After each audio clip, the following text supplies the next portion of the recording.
Current status is I think 20% down. I have two portfolios. One portfolio I think 16-17% down है, एक portfolio 30% down है। अभी अभी मेरा लॉस हुआ है 50% इन दिस। जो मेरी वाइफ ने बोला था, मुझे अभी भी याद है कि जो आपने लॉस किया, I think you will make double that profit which you are doing now. आप बढ़ते रहो आगे। वहाँ पे मैं जाता था 15-15 रेज्यूमे लेके, every I used to give to watchman कि मेरा रेज्यूमे दे दो। सिंपल है यार, मार्केट में कहने को आप कितने ही चार्ट पैटर्न लगा लो, अगर वो अर्निंग नहीं आई तो कोई चार्ट पैटर्न वर्क नहीं करेगा, और अगर अर्निंग आ गई तो कितनी ज़्यादा ब्रेकडाउन हो गई, कितनी ज़्यादा हालत ख़राब हो गई ना स्टॉक की, वो वापस आ जाएगा। क्वेश्चन ये है कि अगर कोई स्टॉक हमारे पोर्टफोलियो में ऑलरेडी है, मतलब the thesis was performing as expected, लेकिन अब वो साइडवेज जा रहा है और आपको जो गेन्स चाहिए, मतलब आपको लग रहा है जो वैल्यू है वो नहीं आ रही है, तो आप क्या करोगे? I think you need to think about the longevity and decide। I didn't had an exit strategy to be frank. I think ये बहुत बहुत बहुत ही ज़्यादा कॉमन वो बायस है।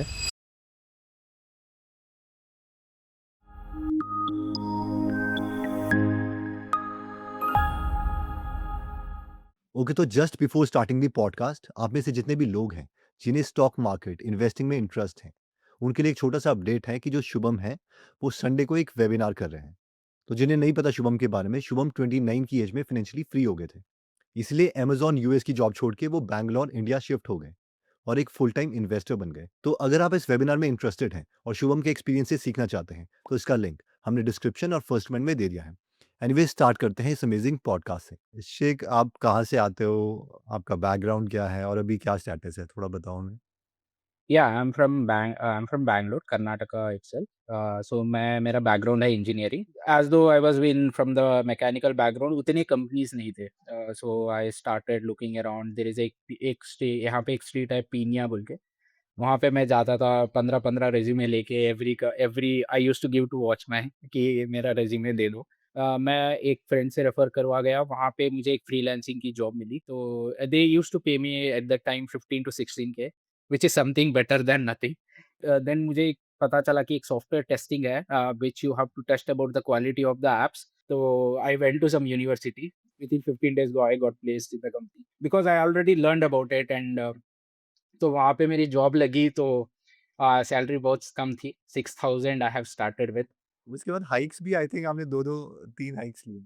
या आई थिंक 6000 मैंने 6 मंथ्स काम करने के बाद वहाँ पे मेरा काम सबको पसंद आया। दे मेड इट एज़ 20 के। तो आई थिंक सेकंड अपॉर्च्युनिटी मुझे मिल गया था, I think after 2.5 years। So I switched my career where I got I think 6 LPA. So after 1 year, I only left that company, even though I don't want to, because of package things. I negotiated lot. I initially got 10 LPA, then 11. My skill set has grown. I started writing blogs online as well. At the time there was a company booming called Gojek. वो पे भी बहुत अच्छा कर रही थी तब। वहाँ से भी मतलब आई think I got 32 LPA over there. तो फिर इंट्रोडक्शन आपका कैसा हुआ स्टॉक मार्केट में? या introduction like it's a funny thing. मेरा एक दोस्त है, सो तो उसने ग्रो का लिंक भेजा था, मुझे पता भी नहीं था कि क्या था। मतलब back of the mind I know what is stock market, but not in that broad terms, but I know aware of the those terms कि ऐसे शेयर्स का ट्रेड होता है एंड ऑल दोस थिंग्स। मैंने open that, he said like 100 rupees आपको refer कर install कर लो, अपना पैन कार्ड सब कर डाल दो, मुझे 100 रुपीज आ जाएगा। तो मैंने भी देख रहा था कि मेरे डैड के फ़ोन में, मॉम के फ़ोन में, मैंने भी डाल दिया, 200 रुपये आ गए। तो बट मैंने वो ऐसे ही सिंपली बैठा था। तो I started scrolling up in Groww and started finding IPO सारा and all those things. I didn't know what is IPO and all those. So I started Googling. Anyways, I used to spend a lot of time in front of my lab system. Then तभी LIC का IPO आया था। It was तब मैं देख रहा था कि YouTube में सब कुछ है, big IPO, India's big IPO and all those things. मुझे लगा कि ओह! सब जगह LIC तो देखने के लिए मिलता है। It's a very good company. मेरे सेविंग्स भी थे तब शादी के। तो आई थॉट कि इसमें इन्वेस्ट कर देते हैं। तो at the time I was working for make my trip, तब मेरा सेव हो रहा था अच्छा-सा। I think 50% of what I am earning I am saving. 907 rupees का था तब, तो मुझे अभी भी याद है वो रेट। तो मैंने इन्वेस्ट कर दिया था एंड मेरे डैड को भी बोला था कि इसमें डालो। तो मिला था हमें आईपीओ। जब लॉन्च हुआ था, मैं उस दिन से ऐसे-ऐसे स्क्रॉल करके देख रहा था कि क्या रेट आने वाला है।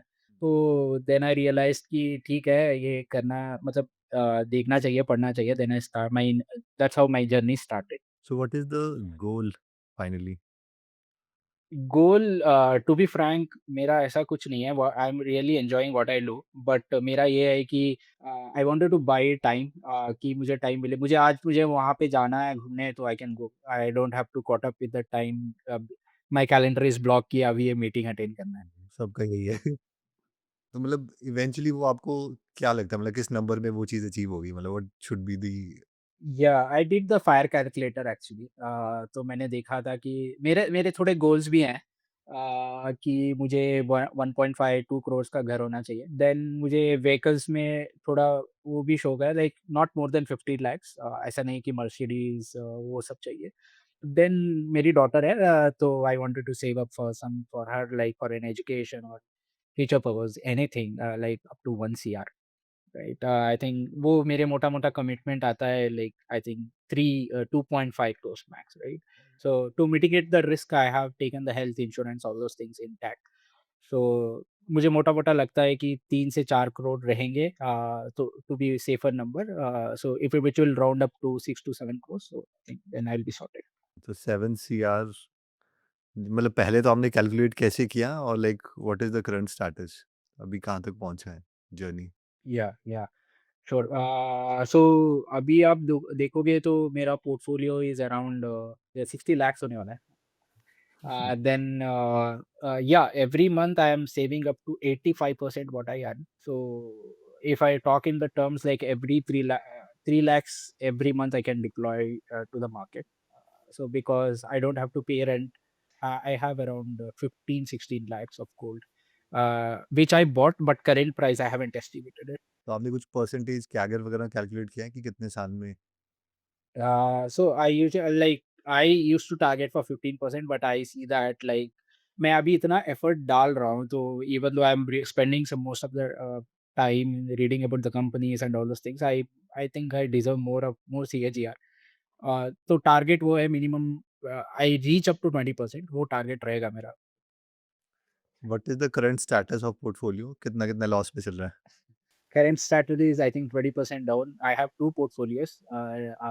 Right now, in the 3 days back, I've created another portfolio. So one portfolio it was I think 16-17% down है, एक portfolio 30% down है, because most of them are small caps. I didn't had a exit strategy to be frank. वैसे मतलब जो stock market है वो अपनी fees तो लेती है, तो क्या-क्या लॉसेस हुए हैं आपको, थोड़ा कंसाइज़? तो मैंने एक पिक किया था एट शॉपी रिटेल कंपनी। तो मैंने देखा कि I didn't read about that company completely, so I keep averaging down. So मैंने हार मान के आई थिंक 18 रुपए में या 16 रुपए में बेचा था। I think recently 6 months back I sold it, which I think it was one of the largest position allocation in my portfolio. To be honest ये कंपनी मेरी पड़ी हुई है और जब ये भाग रहा था, Hmm. तो मेरा एक फ्रेंड है उसने मुझे बोला था कि भाई ये कंपनी बहुत अच्छी लग रही है, सेम स्टोरी, ठीक है? Yeah, तब रेशियोस बहुत सब कुछ बढ़िया थे, सब बिलीव कुछ करोगे, बहुत ही अच्छा लग रहा था। बढ़िया था। हाँ, सब कुछ यस। बहुत ही अच्छा लग रहा था। तो इसमें ना बेस्ट चीज़ ये होती है कि ज़्यादातर लोग क्या होते हैं कि जैसे कोई भी स्टॉक पढ़ते हैं, उसमें देखते हैं हाँ भाई नंबर्स टॉप लाइन अच्छे कर रहे हैं, मार्जिन्स बहुत अच्छे हैं, प्रॉफिट भी बढ़ रहे हैं, कंपनी का धंधा भी ठीक है यार, ये तो आयुर्वेदिक में है, उसका भी ट्रेंड है, तो एवरीथिंग लुक्स गुड। मुझे पर्सनली इसमें क्या रेड फ्लैग लगा था, ये कंपनी शायद 100 करोड़ के आसपास की सेल करती थी, कुछ ऐसे मतलब बहुत कम सी सेल करती थी। जनरली जो 100 प 500 करोड़ के अंदर की जो कंपनीज़ होती हैं, वो न्यूज़पेपर में जब रिज़ल्ट आता है, मैं ऐड की बात नहीं कर रहा है, तो वो इकोनॉमिक टाइम्स में ऐसे इतनी छोटी-सी, क्योंकि कंप्लायंस है, ठीक है? मतलब इट इज़ नॉट समथिंग कि उनको कुछ फ़ायदा हो रहा है उससे, ठीक है? तो वो कंप्लायंस की वजह से उसमें ऐसे बहुत छोटी-सी ऐड निकालते हैं। मुझे आज भी याद है, बहुत क्लियरली याद है, उसमें फुल पेज की रिज़ल्ट की वो आई हुई थी, ठीक है? कि भई हमारा रिज़ल्ट आया है, हमने इतने करोड़ का फ़ायदा किया है। तो मुझे थोड़ा-सा डाउट हुआ वहाँ से, रिज़ल्ट के लिए इतने करोड़ रुपए या जो भी लाखों रुपए क्यों खर्च करें? फिर मैंने इनको पढ़ना शुरू करा, थोड़ा बहुत देखा-दाखा, अमेज़न पे सारे के सारे रिव्यूज़ बहुत ही ज़्यादा खराब थे, ठीक है? तो वो जो चीज़ है वो ट्रायंगुलेट नहीं हो पा रही थी, जो ये बोल रहे थे कि हमारी सेल बहुत ही तेज़ी से बढ़ रही है, बहुत ही ज़्यादा अच्छी कर रही है, जो मुझे ये दिखा रहा था कि भाई फर्जी कंपनी है। मतलब ये कुछ तो गड़बड़ कर रहे हैं और मतलब ऑब्वियसली छोटी कंपनीज़ में ये थोड़ा ज़्यादा होता है और ये हमें शुरू में नहीं समझ में आता। शुरू में हमें लगता है कि यार जो कंपनी बोल रही है वो सच है। तो बाद में जाकर के हमें पता चलता है कि यार जब थोड़ा टाइम स्पेंड कर लेते हैं ना कि बुल मार्केट में ये छोटी कंपनियाँ क्या करती हैं, रिज़ल्ट्स मैनिपुलेट करती हैं एंड प्रॉफ़िट ज़्यादा दिखाती हैं एंड साथ में जो है अपने स्टॉक प्राइस से जो है ये बैकग्राउंड में पैसे कमाते हैं। तो ये सब चीज़ें हमारे को शेयर होल्डिंग पैटर्न में बहुत क्लियरली दिख जाती है कि अगर इतना अच्छा कंपनी कर रही है, लेकिन अगर कंपनी का प्रमोटर बेच रहा है, हुँ। हुँ, आप यहाँ पे देखो कंपनी की प्रमोटर होल्डिंग देखो 58% से 52, 36, या 27 राइट? तो आई थिंक मेरी जो मेजर लर्निंग रही है वो ये है कि भाई action speaks more than words. आप बोल चाहे कुछ भी रहे हो, लेकिन अगर आपके एक्शन उल्टे हैं, तो फिर भाई मुझे आपके ऊपर भरोसा नहीं है। हुँ। That is my biggest learning. And then जैसा आपने बोला कि भाई एवरेज डाउन नहीं करो, तो वो एक चीज़ है कि भाई अगर मेरा मेरा स I think over the time ना ये गलतियाँ जैसे आपने करी हैं, मैंने भी ऐसी गलतियाँ कर के ये सीख लिया कि भाई मार्केट ऐसी जगह है जहाँ पे हम सब स्टूडेंट्स हैं और हमारे को बहुत ही कम आता है। 6 में कितना लॉस हुआ था आपका? ऑलमोस्ट 2 lakhs 2 पोर्टफोलियो में अलग-अलग था। One portfolio has I think 50K and another portfolio has around 140 I think 1.4 lakhs. I think Rajesh export में भी आपका कुछ लॉस हुआ था। अभी अभी मेरा लॉस हुआ है 50% इन दिस। राजेश एक्सपोर्ट का मैं टेक्निकल करना शुरू कर दिया था, तो मैं वो साइक्लिकल देख रहा था कि ये साइक्लिकल स्टॉक है। तो आप वो देखोगे तो cup and handle kind of चीज़ दिख रहा है। वो एग्ज़ैक्टली ऐसा नहीं है कि वो ट्रेस बैक करता है। आफ्टर दैट आई थिंक उसके बाद वो ट्रेस बैक नहीं किया, it start keeping doing going down. But मैं हिम्मत ही नहीं जुटा पाया कि मैं बेच दूँ। कभी तो ऊपर आएगा, बाउंस बैक आएगा, then I will sell it off. But अभी भी ऐसा ही पड़ा हुआ है। आई थिंक ये बहुत ही ज़्यादा कॉमन वो बायस है। अब एट सम पॉइंट अब आपने कुछ तो सोच जो लोग नहीं समझते कप एंड हैंडल वो थोड़ा सिम्प्लीफाई करोगे आप? सो आई थिंक बेसिकली एक टेक्निकल पैटर्न होता है। मैं पर्सनली नहीं देखता हूँ, लेकिन इस टेक्निकल पैटर्न के हिसाब से क्या होता है कि वो जैसे जो भी कोई स्टॉक है, हुँ। वो काइंड ऑफ उसका जो बॉटम है वो कप की तरह दिखता है एंड देन उसके बाद वापस से गिरने के बाद वापस से उठता है, तो वो हैंडल की तरह दिखता है। तो एक टेक्निकल ऐसे बहुत सारे चार्ट पैटर्न्स होते हैं हुँ। जो कि मार्केट के लोग प्रीच करते हैं कि भाई ऐसा-ऐसा होता है तो काइंड ऑफ स्टॉक ऊपर जाता है। सो अगर वो जो भी पैटर्न था, एट सम पॉइंट वो नेगेट हो गया था, ठीक है? वो हैंडल जो भी है वो ब्रेकडाउन आ गया था, ठीक है? वो कहीं न कहीं तो हुआ होगा, जब वो हैंडल बेसिकली नहीं दिख रहा होगा, कप एंड हैंडल का स्ट्रक्चर खराब हो गया होगा। That was the day you should have sold and what was the next best day to sell it? अगला दिन। पता हम सबको होता है कि भई अपॉर्च्युनिटी कॉस्ट भी है कहीं न कहीं पे इसी पैसे को कहीं और लगाया होता तो अब तक शायद बढ़ गया होता या फिर कैश में भी रखा होता तो एटलीस्ट उतना रहता। लेकिन वो एक होप होप होता है ना, वो होप ट्रेड, वो जब हम बना लेते हैं then that is the worst worst worst worst. तो I think we need a strategy to play by, और वो अगर नहीं हो रही है तो कुछ ना कुछ तो प्रॉब्लम रहेगा। बोला शेख जब लॉसेस हुए थे 90% लॉस, 50% लॉस तो फैमिली का क्या था टेक इस पे? आई think I am lucky in that terms. जो मेरी वाइफ ने बोला था मुझे अभी भी याद है कि जो आपने लॉस किया I think you will make double that profit which you are doing now. आप बढ़ते रहो आगे। Family in that terms I think very supportive. तो आई थिंक आपका क्वेश्चन ये है कि अगर कोई स्टॉक हमारे पोर्टफोलियो में ऑलरेडी है और अब जो है वो ऑलरेडी शायद डिसेंट गेन्स पे है, या मतलब the thesis was performing as expected, लेकिन अब वो साइडवेज़ जा रहा है और आपको जो गेन्स मतलब आपको लग रहा है जो वैल्यू है वो नहीं आ रही है, तो आप क्या करोगे? Is my understanding correct? Yes, yes, yes. Yes.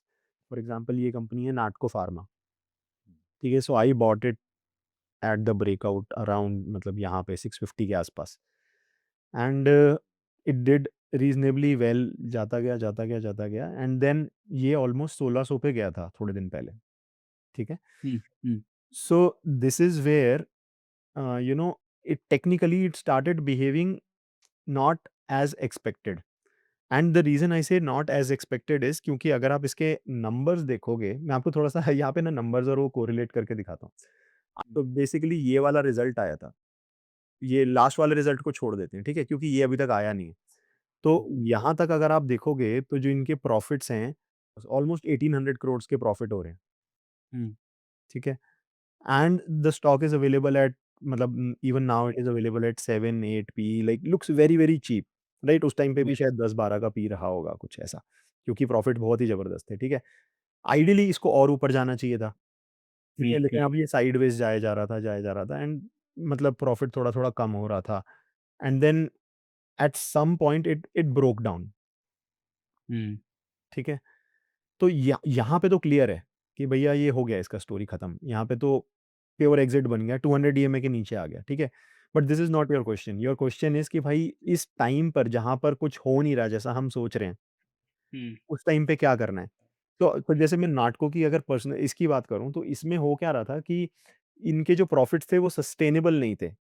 तो इस हम्म, वजह से मुझे ये पता था कि ये 10-12 से ज़्यादा का पीई मार्केट इसे देगा नहीं, क्योंकि आगे जाके ये प्रॉफिट डिप होने वाले हैं।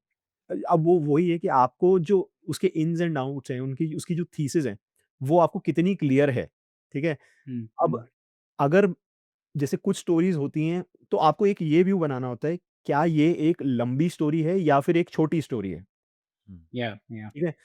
अगर ये एक लंबी स्टोरी है, तो फिर basically I would have waited till the 200 DMA, मतलब ओके, वो भी मैं 200 डीएमए पे एग्ज़िट कर लेता कि भैया वो नहीं हो रहा तो लॉन्ग अभी के स्टोरी लिए यू मेंट कि इसका अर्निंग सोर्स मुझे पता है कि 5-6 साल तक आता रहेगा। 5 से 7, yes, yes, yes, yes. Simple है यार मार्केट में, कहने को आप कितने ही चार्ट पैटर्न लगा लो, अगर वो अर्निंग नहीं आई तो कोई चार्ट पैटर्न वर्क नहीं करेगा, और अगर अर्निंग आ गई तो कितनी ज़्यादा ब्रेकडाउन हो गई, कितनी ज़्यादा हालत खराब हो गई ना स्टॉक की, वो वापस आ जाएगा।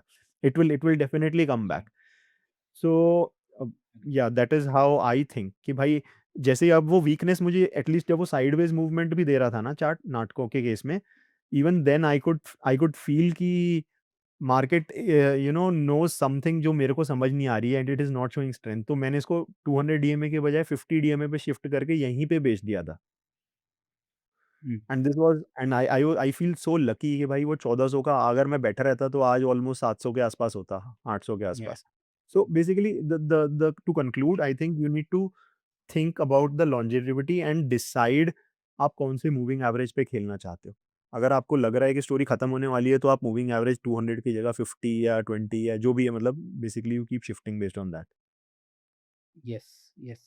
I think follow up on this. Like, I have a question as well. Like, in this kind of companies like Beta Drug हो गया या Trail company हो गया, we know that कि orders आने वाला है, तो revenues बढ़ेगा, top line and bottom line भी बढ़ रहा है, right?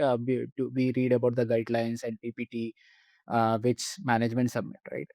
What about some kind of businesses like something like SG Mart? वहाँ पे हम लोग execution को मतलब track करना चाहिए, right? So every quarter these kind of results are coming in. In this kind of companies we know that कि ऐसा result आने वाला है, we predict that. But in some kind of companies like SG Mart we can't predict that. मतलब वो लाते हैं माल and बेचते हैं, like consumer like D Mart, right? They get if they are opening up the new shops, we know that growth gonna increase. But the bottom line can be also be increased, but वो हमें EPS track करना चाहिए, profitability every quarter we need to track, and yeah that's how we can build the conviction, right? Yes, yes, yes, yes. Yeah, I think आप Angel One open करोगे, so in that if you observe the daily chart, so you can see that candle formation, right? Green candle formation जो आप trace करोगे it should be 20%. So अगर आपका वो 20% है, if it is tracing back to that same level, the resistance level, it always tend to shoot up back again to 20%, क्योंकि उनको पैसा भी बनाना है, FIL, DS जो which have big guys are invested, right? तो वो thesis था, but it didn't play out what I expected, but yeah. So I think आपका जो क्वेश्चन है जो मुझे समझ में आ रहा है वो ये है कि भाई अगर कोई स्टॉक्स हैं जो बहुत ज़्यादा स्ट्रेंथ दिखा रहे हैं, बेसिकली अपर सर्किट में मूव कर रहे हैं, क्रेजी अप मूव्स आ रहे हैं, तो काफ़ी सारे लोग ये सोचते हैं, और पहले मैं भी ये सोचता था कि भाई अगर कोई एफआईआई डीआई ने इन्वेस्ट करा है तो वो उसको तो प्रॉफिट कमाना ही है, तो ये स्टॉक नीचे नहीं जा सकता। आई थिंक ये बहुत ही बड़ा मिथ है। वो ऐसा ऐसा नहीं होता है। अगर अगर मार्केट खराब होता है तो एफआईआई, डीआईआई क्या मतलब एवरीबॉडी सो अगर आप इस मार्केट में देखो nobody is making money. Doesn't matter वो एफआईआई है, डीआईआई है, कोई भी है। तो I think at the end of the day उनके पास पैसा है। एंड ये बात आपकी बिल्कुल सच है कि भाई जब वो एफआईआईज़ कुछ भी खरीदते हैं तो वो स्टॉक ऊपर जाता है, क्योंकि उनको जो क्वांटिटी चाहिए वो इतनी ज़्यादा है, वो नॉर्मल मार्केट से मिल नहीं सकती, राइट? एंड सेम चीज़ ये है कि जब वो अगर उन्होंने ये डिसाइड कर लिया कि हमें ये कंपनी बेचनी है, तो आप ये मानो कि जो भी भाव चल रहा है उससे 10% नीचे का भाव उन्हें मिलेगा। क्योंकि जब तक वो बेचते-बेचते अपनी क्वांटिटी खाली करेंगे, स्टॉक 10% नीचे आ चुका होगा। एंड सेम गोज़ अदरवाइज़, मतलब अगर उन्होंने कुछ मन बना लिया है कि हमें ये खरीदना है, लेकिन I think how how I think about it is कि भाई उनकी भी ये मार्केट इतना बड़ा है कि हर किसी की लिक्विडिटी फाइनाइट है, ठीक है? Yeah. तो Yeah. कहीं न कहीं मतलब वो अपना नल खोलेंगे जब भी, मतलब जो भी कैश का नल खोलेंगे जिसमें वो they are trying to buy it, at some point it will end, hmm. Right? Mm. And उसके बाद जो भी उसकी डायरेक्शन है वो मार्केट डिसाइड करेगा। वो लोग तो जब तक वो खरीद रहे हैं तब तक तो वो डिसाइड कर सकते हैं। वो मे बी 2 दिन हो सकता है, 1 हफ्ता हो सकता है, 10-15 दिन हो सकता है, डिपेंडिंग ऑन कितना बड़ा चंक वो खरीदना चाहते हैं। But once their buying is over, after that it is up to the market कि मार्केट उसके साथ क्या करने वाला है। अच्छा, अब इस बीच में होता क्या है? मैं आपको फंडामेंटल स्टोरी बताता हूँ and that is how market plays. Yeah. इस बीच में क्या होता है कि जैसे आपने देखा कि स्टॉक ऊपर भागा, Mm. ऐसे बाकी बाकी पार्टिसिपेंट्स ने सबने देखा कि स्टॉक ऊपर भागा, ठीक है? Yeah. And that basically starts a cascading effect, ठीक है? अब वो कास्केडिंग इफेक्ट ये है कि भाई मैंने देखा, मुझे लगा यार ये ऊपर भाग रहा है, ये क्यों भाग रहा है? ज़रा पता लगाता हूँ। Maybe there is something interesting going on, ठीक है? अगर मुझे भी लगा कि हाँ यार, यहाँ पे तो ये तो मैं देख ही नहीं रहा था। ये तो कुछ ऐसा हो रहा है जो मुझे पता ही नहीं था, ठीक है? एंड मुझे भी अच्छा लगा तो मे बी मैं भी उसमें पैसा डालूँगा, ठीक है? तो and that sets the ball rolling for future buying, ठीक है? हुँ। एंड जो आपने बोला वो बिल्कुल सच है कि भाई जब ये बड़े लोग खरीदते हैं, क्योंकि वो एक कास्केडिंग इफेक्ट चालू कर देता है, तो उसके बाद भी वो हो सकता है कि कंटिन्यू रहता रहे for some time Mm. To come, right? But that is not always true. And अगर मानो कि भाई मैंने देखा और मेरे को समझ ही नहीं आया कि ये क्यों मे एंड मैं बोल नहीं रहा कि ऐसा होता है, लेकिन ऐसा मतलब ऐसा ऐसा किसी कंपनी में हुआ है, लेकिन ऐसा बहुत बार होता है कि ये लोग जो होते हैं ये जा करके मैनेजमेंट से बात करके आते हैं, ठीक है? और इनको कुछ इनसाइडर खबर पता होती है, मैक्सिमम टाइम्स ऐसा होता है। मतलब इनको कुछ तो ऐसी खबर पता होती है जिसकी वजह से वो खरीद रहे होते हैं।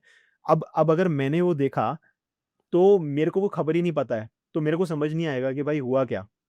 तो मैं उसमें पैसा नहीं डालूँगा, मैं बोलूँगा भाई नहीं समझ रहा क्या हो रहा है, ठीक है? तो वो जो कास्केडिंग इफ़ेक्ट जो है ना, वो Mm. एक्चुअली में प्ले आउट वैसे नहीं होगा जैसा कि नॉर्मल एक वैसे ही होना चाहिए हिडन स्टॉक में जिसमें पब्लिक इन्फॉर्मेशन है, right? Hmm. So that is the way to think about it and then obviously साथ में एक दूसरे प्लेयर्स भी हैं जो कि टेक्निकल एनालिसिस को फ़ॉलो कर रहे हैं।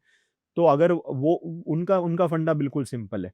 भाई अगर तुम ऊपर जा रहे हो तो हम तुम्हारे साथ हैं और तुम्हारा जहाँ पे चार्ट पैटर्न खराब हुआ हम वहीं के वहीं एग्ज़िट कर जाएँगे। So and they always try to buy closer to the support. तो क्योंकि वो ऑलरेडी 20-20% बढ़ चुका है तो वो अपने सपोर्ट से बहुत दूर निकल चुका है, Mm. Mm. राइट? एंड क्योंकि वो अपने सपोर्ट से बहुत ज़्यादा दूर निकल चुका है, most of the time the traders will wait for a pull back to put in money. They will not go and instantly buy the stock. So I mean to coming back to the strategy, how I look at it is कि भाई वो बढ़ने के बाद जब वापस से pull back आता है और वापस सपोर्ट पे आता है, ठीक है? एंड देन अगर मुझे फंडामेंटली भी अच्छा लग रहा है, तो वो दोनों चीज़ों को कंबाइन करके that is when I can decide कि भाई सपोर्ट पे है, बहुत ही ज़्यादा कम रिस्क रिवॉर्ड बहुत फेवरेबल है and then Mm. Fundamental trigger भी अवेलेबल है। Third scenario will be like जो मैं अर्ली डिस्कस कर रहा था कि you already have some like we know right now कि जब खरीदना है जब बेचना है we have defined the process for that but what if the stocks which we already जो कचरा ऑलरेडी है अपने पास so कैसे वो कन्विक्शन निकालना है कि इसको कैसे एक फ्रेमवर्क बनाना है कि इससे निकलने के बाद हम दूसरे स्टॉक्स में डालेंगे जितना हमें रिकवर होगा. So I did some of the mistakes also, like doing this. Like I'll tell you the back of my story. So मेरे दो स्टॉक्स थे जो अच्छा गेन कर रहे थे. तो to maintain my capital what I did is so जो निकालने के लिए कचरा I sold out this stocks which are जो भाग रहे थे to manage my capital right. मैंने जो प्रॉफिट था उसको कट डाउन किया एंड उतना ही लॉस हुआ है मतलब उससे थोड़ा कम लॉस हुआ है तो I gain some of the 10,000 20,000 gain also I got right. So ऐसे मैंने कैलकुलेट करके बहुत सारे स्टॉक्स कट कर दिए थे. One of the example is Supriya life science जो मैंने अच्छी एंट्री मारी थी थ्री आई थिंक 250 या 300 रुपीज़ में almost at the bottom but I cut it down early like to maintain my losses. So दूसरे स्टॉक्स में लॉसेस हो रहे थे उसको मेंटेन करने के लिए देन वो भागता ही गया Supriya life science because I was not following up those stocks initially I followed up but later मैंने देखा नहीं मेरा मतलब मेरा टारगेट जो था वो ऑलमोस्ट हिट हो गया था तो I exited but if I wish I could have known that some technicals की ईएमए तक वेट करना and all those things but at that time I didn't know मैंने अर्ली एग्जिट मार लिया था. So yeah I think you yourself answered the question, so I think ये so I think हमने बहुत सारे स्टॉक्स डिस्कस करे, एड शॉप, retail, EKI energy and so on, जहाँ पे नहीं बना, जहाँ पे बना, क्या क्या सही गया, क्या गलत गया। एंड आई थिंक मोटा-मोटा हमारे को कुछ मेजर लर्निंग मिली है। सबसे पहली और बाकी सारी लर्निंग से बड़ी लर्निंग है कि भाई अगर पोर्टफोलियो एलोकेशन नहीं है, तो फिर Yeah. कुछ भी फ़ायदा नहीं है। दूसरी हमने लर्निंग ये देखी कि भाई हमारे पास अगर प्रोसेस नहीं है to buy, sell and hold, so then there is a high likelihood कि भाई पैसा यहाँ पे जाने वाला है। एंड देन तीसरा हमने ये देखा कि भाई जैसा बोला जाता है कि buy and hold, small caps is never buy and hold, large cap is buy and hold बोल सकते हो एक बार को, लेकिन small cap buy and hold करेंगे, so then the period that it goes through is very, very painful. And then obviously हमने कुछ बायसेस के बारे में बात करा, जैसे आपने बताया कि भाई कुछ स्टॉक्स हैं जो मैं अभी भी होल्ड करके बैठा हूँ, एंड मतलब the only way out is कि भाई जस्ट जाओ और अभी के अभी बटन दबाओ और उसे बेच दो। और ये बेस्ट चीज़ ये है कि वो जो छाती का जो बोझ होता है ना, एक बार वो सेल बटन दबाते ही वो खत्म हो जाता है। जब तक वो सेल बटन दब नहीं रहा है, तब तक तब तक रोज़ आपके सिर पे पोर्टफोलियो खोलो तो रोज़ दिखाई देता है भाई ये यहाँ पे मेरा पैसा फँसा हुआ है, यहाँ पे बहुत बड़ा लॉस हो रहा है। एक बार वो पोर्टफोलियो से निकल गया, देन किसी को फ़र्क नहीं पड़ता कि भाई क्या था, क्या हुआ था, then it just becomes a story कि हाँ, ऐसा कुछ हुआ था, अभी तो मैंने बेच दिया। I learned a lot. मतलब वही है कि हाँ, बटन दबाओ। दब नहीं रहा। कन्विक्शन आना चाहिए कि okay, like I will build a conviction कि वो या आई हैव टू, बट या